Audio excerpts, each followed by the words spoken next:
So we're in this series, God at the Movies, right? And you probably already know the movie. Anybody know the movie that I'm talking about today? God Was Tired of Us.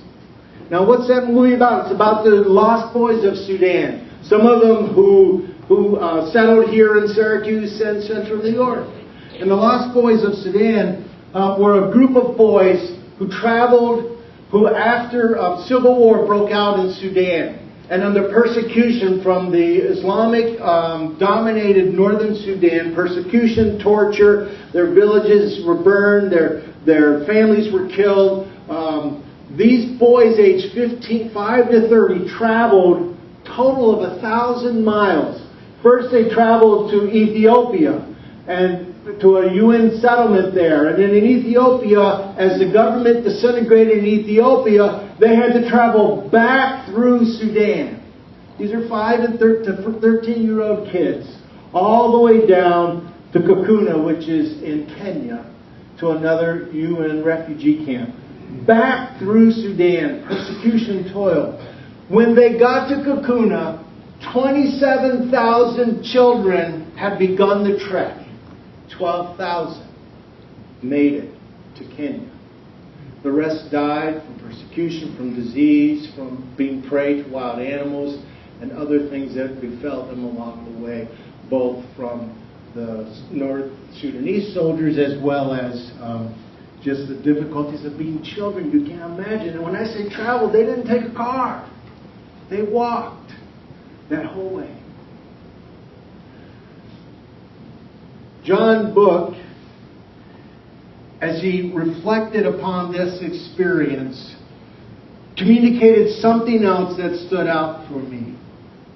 And I want to play his reflection as he thinks about the utter tragedy and difficulty, and then point out what he said that stays with me. And I bear your understanding. I gave Patrick another challenge today, so we're going to do our best to get it right, because I split up what we're doing today. So let's watch this second.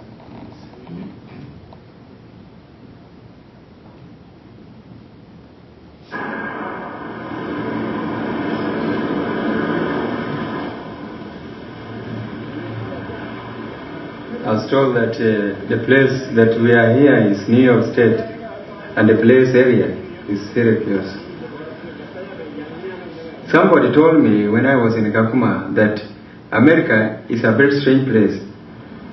If you happen to be walking on the way, on the road, you'll meet an accident, or somebody may come and he will kill you. But all in all, I'm now 7 days old in America, and I've never seen such a thing.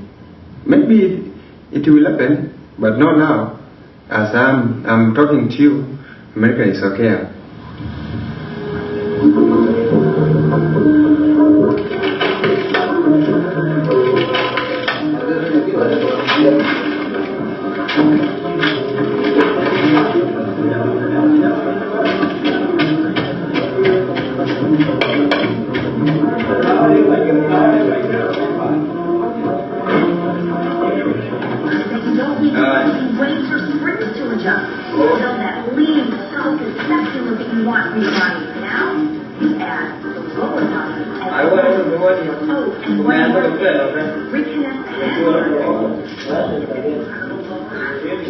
The place that I am now is very good. But those whom I left in Kakuma, I left them in a very, very, very, very bad place. So, if I get good place, why not them? That's my first question. I don't know what I can tell you, rather than to say thank you to them. I really love them. But I don't know. Those guys. Anyway, I also pray very hard that God keep them. Also keep me alive. And I have to do what is expected of me. That's my duty. People have hope in me.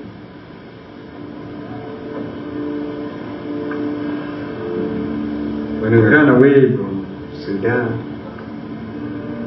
despite of being 13, I was taller than the others. So I had to be selected out of that place. You are big now, so please go and do this job. So I had to take care of them. I was in charge of one group, 1,200 and something person. That was the time I learned how to bury the dead bodies. That was part of my job. I have to go and bury my fellow brothers. Imagine, the age of 13 can bury.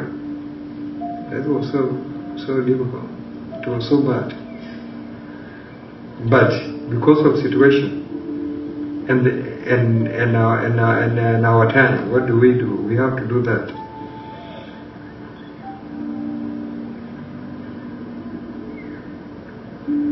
It was as if maybe the last day, as people said in the Bible, that there will be a last day, that Jesus Christ will come and whatever on earth will be judged. That was my imagination. I thought that God felt tired of people who are on earth here. Felt tired of the bad deed, the bad thing that we are doing.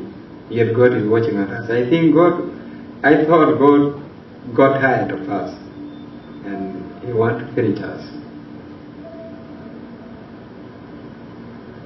When I think of it back,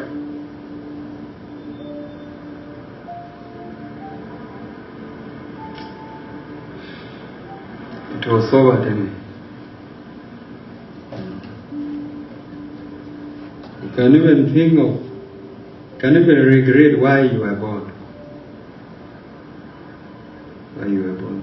Now I'm now again wearing clothes and feeling very happy and so. Anyway, everything has an end. Even if there's problem in Sudan still, maybe one time, one day, 1 minute, it will come to an end. And we really suffer.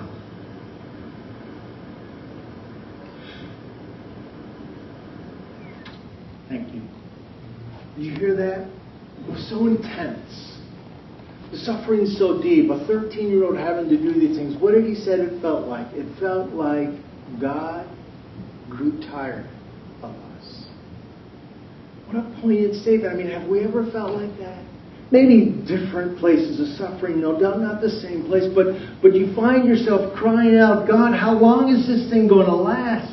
Where are you in the suffering? And so I want to start a conversation for the next few minutes about God. Where is God in the middle of suffering? I say a conversation because in the next few minutes there's no way I can even begin to touch on the complexity sometimes and the simplicity of where is God in suffering. It's an ongoing dialogue I know we'll be having as we live life.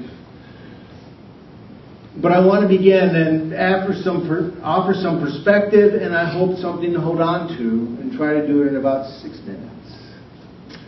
You know, Paul responded to these opponents by first saying, spiritual vitality and vision and revelation is a qualification. I got that. Because when he talks about this man, he's really talking about himself, and he's using a writing technique where you talk about yourself in a third person so people don't think you think too highly of yourself. And he talks about this guy that had this vision of God, and he saw such things that he could not even utter it to his fellow human beings. But he does not hang his qualifications on spiritual high revelation. He discovered that that's not the basis for his authority. He learned something richer and something more powerfully deeper that enabled him to boast. He learned about the power of God in the worst of times. Now, scholars don't know what Paul meant when he talked about this thorn in the flesh. There's nowhere in Paul's writing where he tells us what that is. And they've surmised that he's talking about maybe he had some disfigurement that the Corinthians and other people who met him had. Some people think that he may have had malaria. Some people thought he had a form of leprosy. Some people thought that that maybe Paul had a kind of a form of epilepsy, which didn't make him a good speaker at some times. We're really not sure, but we do know it was such an intense experience that, number one, he felt as if Satan himself was getting in the way, and secondly, it was such an intense experience. He said, 3 times I prayed to God, when will this be taken from me? How long will this suffering last? And what was God's answer to him? My grace is sufficient for you, for my power is made perfect in weakness. My grace is all you need, for my power is greatest when you are weak. So what's he tell us about suffering in this text? Remember when he says suffering comes to us all. Now, I would count Paul pretty high on the spiritual guru list. You know, he's a guy that had this revelation with God that he can't even tell us about. That's how deep his connection with God was. And yet, even this spiritual guru who went to the third heaven with Christ suffered. Suffering comes to us all. And he never says God caused it. I think he's aware that, to be human is to know that suffering is a part of our human lives. Difficult experiences, for one reason or another, are baked into our human experiences. Life can be risky, and we can do all we can to minimize the risk involved in life, but we know we can't control everything, don't we? Remember Dr. Ian Malcolm in Jurassic Park, the first movie? He was the mathematician who talked about chaos theory. That he said, the universe, the world, the creation is kind of endowed with this certain unpredictability, this certain instability that creates unforeseen consequences from the best of intentions, but also creates possibility for life and new birth and new possibilities. Paul says in Romans that even though this is true, there is even a higher truth than that. Romans 8:28.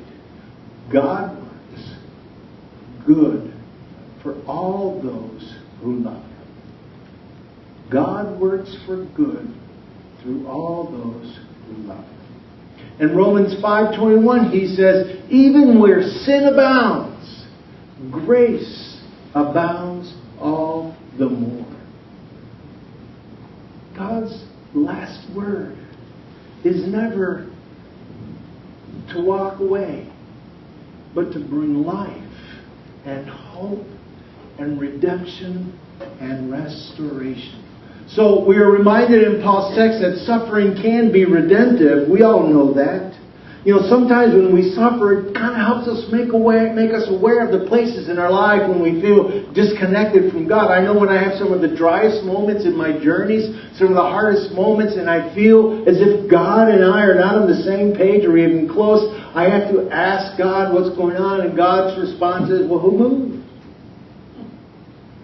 And sometimes suffering helps me think about my life and where I've kind of gotten out of balance and what are the things I may need to do in order to kind of rebalance myself with God.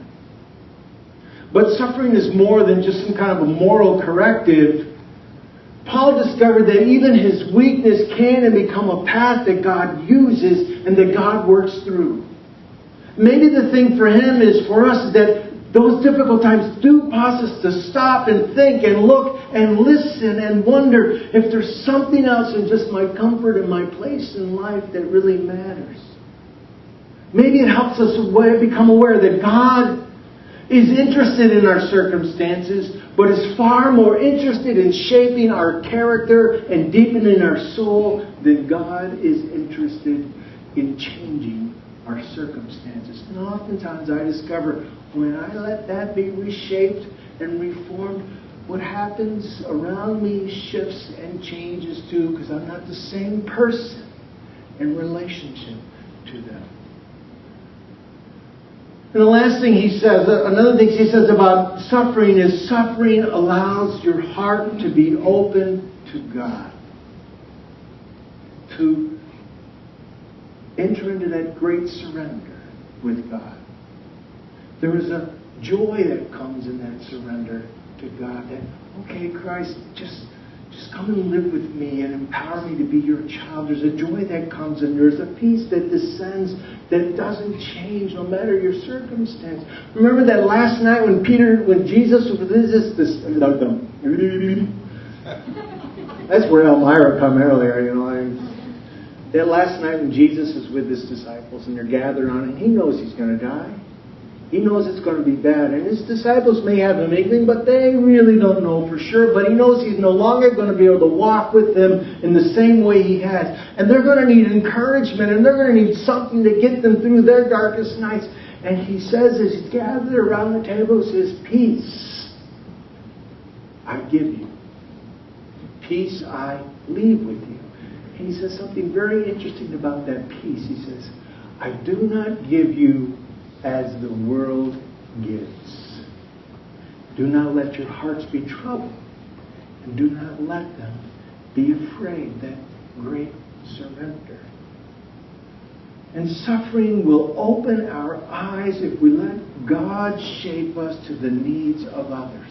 Henry Nouwen, in a wonderful book called The Wounded Healer, says the compassion that grows out of seeing the wounds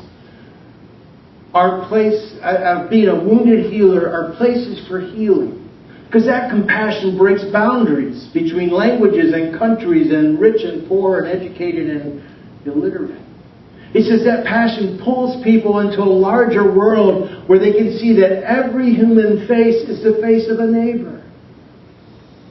It's a possibility of us to forgive our brothers because forgiveness is only real for those who have discovered the weakness of his friends and the sins of his enemy and is willing to call every human being his brother. And that these exist in our own hearts too.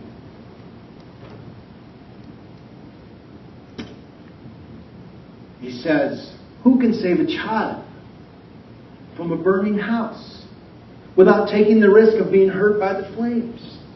Who can listen to the story of loneliness and despair without taking the risk of experiencing those similar pains in their own heart and even losing his own precious peace of mind? Who can take away suffering without entering into it? There's something about our experience of suffering that enables us, with the power of God, to be a connecting, compassionate, caring, sustaining link in the lives of others who suffer too.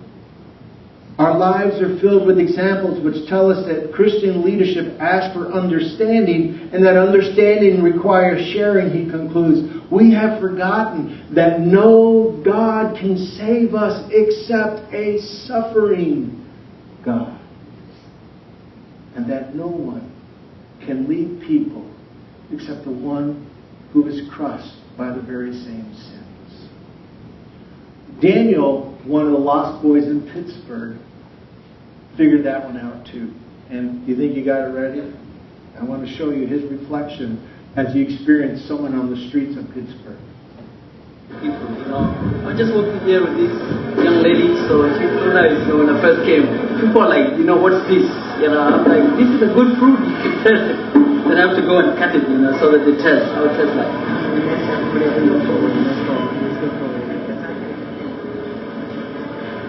I was going to a Whole Food market where I work. Then I found one lady, she was crying. People felt like nobody talked to her, nobody comforted her.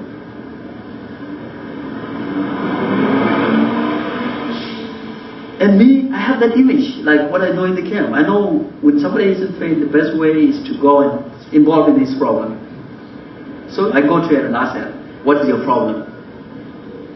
I thought she would not accept what I say. But she looked at me, she feels a little bit at home,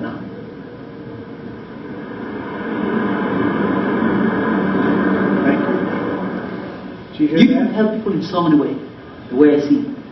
Sorry. Like the war in Sudan, it seems like there's no answer. But the answer for it is there. Because if you have good leaders in Africa, they would know how to treat people. But they don't know how to treat people. They think of their own and they neglect others. Like in Sudan. How long have we been in Sudan? It is a shame for that country to be in war. It is a shame to have people that doesn't take care of their own people.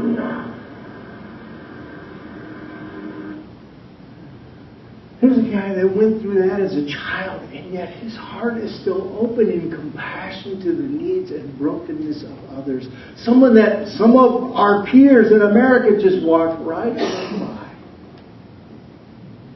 Because he's a person, I believe, whose heart was shaped by a God that said, as a wounded healer, we offer more for the lives of others than when we just walk away.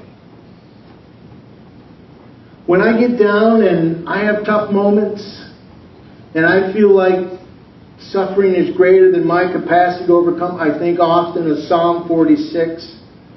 I want to read just portions of it. God is our shelter and strength, always ready to help in times of trouble. So we should not be afraid, even if the earth is shaken and the mountains fall into the ocean depths, and if the seas roar and rage and the hills are shaken by violence. When life changes and we're encountered by things we can't control, and it feels like the world is falling down all around us. That's what he's saying. They communicate in that place. And then he writes later, the psalmist, the Lord Almighty is with us. The God of Jacob is our refuge. Come and see what the Lord has done. See what amazing things He has done on the earth. He stops wars all over the world. He breaks bows, destroys spears, sets shields on fire. In the midst of change and suffering and difficulty and trial, He ends with this. Be still and know that I am God. May our hearts grow in connection with the one that stills the storms of our souls, and in compassion and love to be carriers of the love of Christ into the world. And may we see our suffering, as hard as it is, not as a barrier, but possibly an opportunity to engage others in ways that lead to life. All God's people said.